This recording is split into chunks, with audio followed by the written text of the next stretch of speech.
Allora Massimo, qua noi abbiamo anche usato questo mezzo, gentilmente Giovanni me l'ha fatto guidare. Senti, riprendiamo il discorso di prima.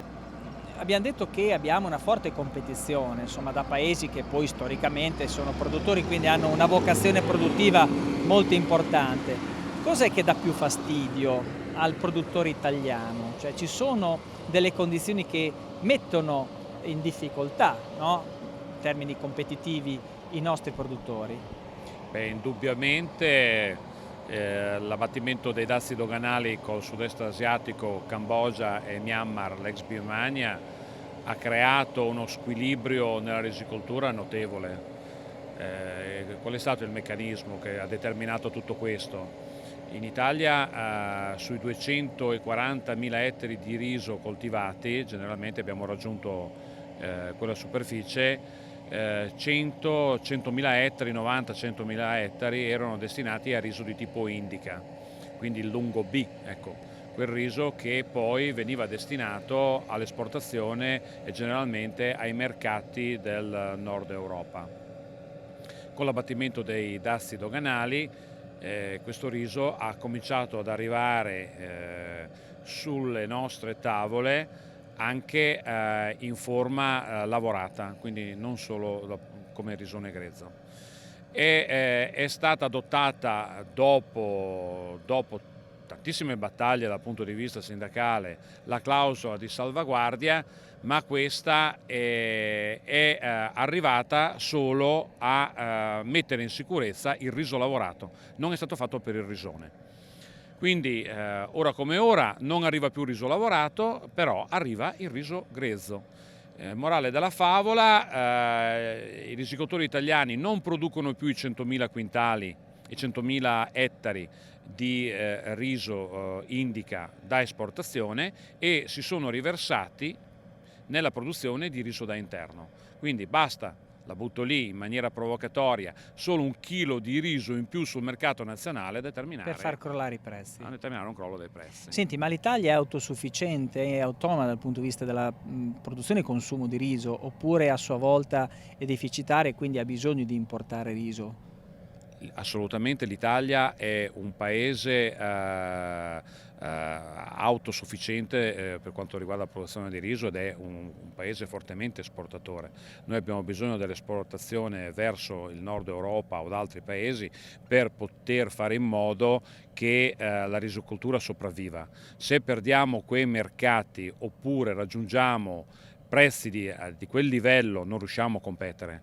Abbiamo raggiunto livelli di 20 euro al quintale, parlando di risone grezzo, a cui assolutamente non riusciamo neanche a coprire le spese. Ecco, cosa chiedete, dico tu come produttore che comunque sei anche inserito in organismi sindacali, tu rappresenti a livello nazionale anche un gruppo di risicoltori che aderiscono alla Confederazione Italiana Agricoltori. Cosa chiedete al governo perché assista, comunque supporti una produzione che è tipica del nostro territorio e poi esprime il meglio di se stesso qua nel Ferrarese peraltro? Beh, innanzitutto sarebbe stato necessario che la clausola di salvaguardia fosse stato applicato a tutto il riso proveniente dal sud-est asiatico, quindi anche il risone grezzo. Quindi rivedere la clausola di salvaguardia in questo senso e poi cercare di favorire anche a livello internazionale il consumo di lungo A, che è il riso che consumiamo noi, quindi far conoscere al mondo intero, e questo l'Enterisi comunque ci sta già provando da tempo, la bontà della cucina gastronomica, della gastronomia italiana per quello che riguarda i risotti, e sul quale credo insomma che non abbiamo competitor a livello mondiale.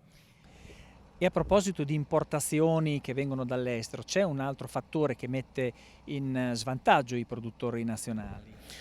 Abbiamo sicuramente il problema legato all'uso delle molecole e qui in Italia abbiamo avuto una fortissima restrizione sull'uso dei fungicidi, dei diserbanti e quant'altro che da un punto di vista ambientale e della salubrità del prodotto è ineccepibile, però questo ha creato uno squilibrio di competitività con il prodotto che proviene dall'estero perché noi abbiamo difficoltà a contenere le erbe infestanti e soprattutto le malattie del riso che sono il brusone ed il mal del collo, coi quali ultimamente da quando hanno tolto diverse molecole noi siamo sempre più in difficoltà a combattere, mentre invece sul riso d'importazione non c'è un controllo adeguato di queste partite dove nelle nazioni di provenienza possono utilizzare tutti i prodotti che vogliono, ecco, quindi questo è secondo me un aspetto che andrebbe verificato.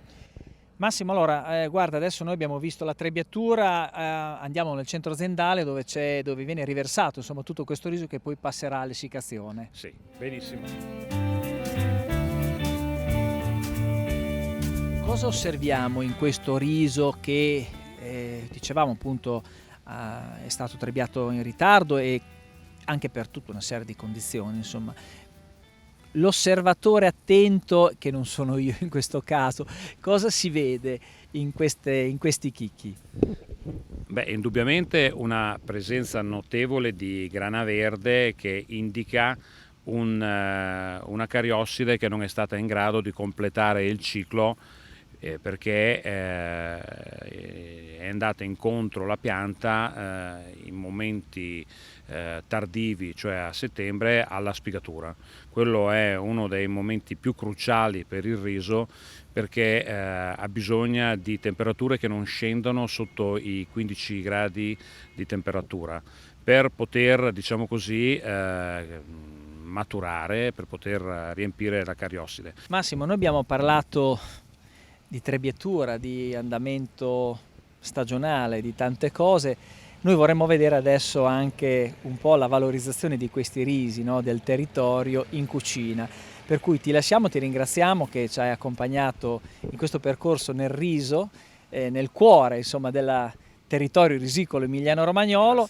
Noi ci trasferiamo adesso in un agriturismo vicino a Ferrara, vi spiegheremo qual è, per vedere in cucina cosa si può fare con questi ottimi risi.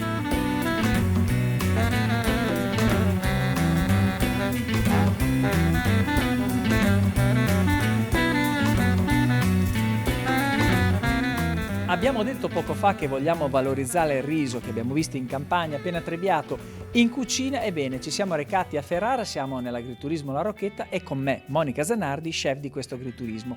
Due parole su questa struttura che è un agriturismo biologico e che insomma opera da tanti anni e che valorizza appunto tutto quello che c'è del territorio. Vediamo su questo tavolo la zucca immancabile nell'area del ferrarese, ma noi vogliamo parlare di riso.